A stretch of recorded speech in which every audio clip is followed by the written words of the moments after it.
రంగూన్ ప్రస్తుత మయన్మార్ నగరంలోని అత్యంత సంపన్న ప్రాంతంలో ఓ భారతీయ కుటుంబం నివసించేది. తండ్రి ఒక బంగారు గని యజమాని. పుట్టినప్పటి నుంచి ఆ అమ్మాయి అపారమైన వైభవం తప్ప మరొకటి చూడలేదు. ఖరీదైన కార్లు, పట్టు వస్త్రాలు, వజ్రాలు, రత్నాలు, అదే ఆమె బాల్యం. ఆమె పేరు సరస్వతి రాజమణి. ఆమె వయసు కేవలం 15-16 సంవత్సరాలు మాత్రమే. కానీ విధి ఆమెకు రాజప్రసాదాలు కాదు, అరణ్య మార్గాలు, గన్ పౌడర్ వాసననే రాసింది.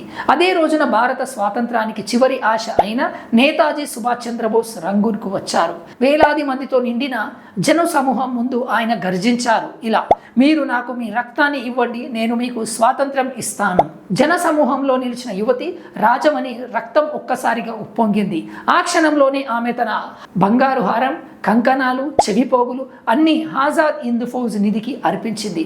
తర్వాత ఉదయం ఆ విలాసవంతమైన భవనం ముందు ఒక సైనిక జీప్ ఆగింది. స్వయంగా నేతాజీ దిగారు. ఆమె ఇచ్చిన ఆభరణాలను తిరిగి ఇవ్వడానికి వచ్చారు. ఎందుకో తెలుసా? ఇంత చిన్న వయసులో ఉన్న అమ్మాయి భావోద్వేగంతో ఇంత విలువైన ఆభరణాలు ఇచ్చి ఉంటుందనుకున్నారు. ఇంతటి త్యాగానికి ఆమె ఇంకా చిన్నదే అనిపించింది. కానీ రాజమణి ఆయన కళ్ళల్లోకి నేరుగా చూసి చెప్పిన మాటలు చరిత్రగా మారాయి. నేతాజీ, నేను ఈ దానాన్ని పొరపాటున ఇవ్వలేదు. ఇది నా దేశానికి అర్పణ. నేను ఒక్కసారి ఇచ్చిన దాన్ని తిరిగి తీసుకోను. నేతాజీ ఆశ్చర్యంతో ఆమెను చూస్తూ నిలిచిపోయారు. ఆమె కళ్ళల్లో భయం లేదు, ఉక్కు లాంటి దృఢ సంకల్పం మాత్రమే. ఆయన చిరునవ్వు నవ్వి ఆమెకు కొత్త పేరు పెట్టారు, సరస్వతి.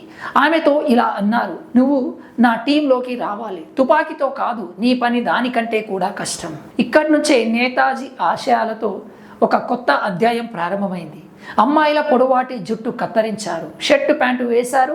సరస్వతి రాజమణి ఇప్పుడు మణిగా మారింది. ఆమెకు తోడుగా మరో ధైర్యవంతురాలైన అమ్మాయి దుర్గా. వారి మిషన్ స్పై. ఫుల్ వీడియో కోసం డిస్క్రిప్షన్లో ఇచ్చిన లింక్పై క్లిక్ చేయండి. Thank you for watching video.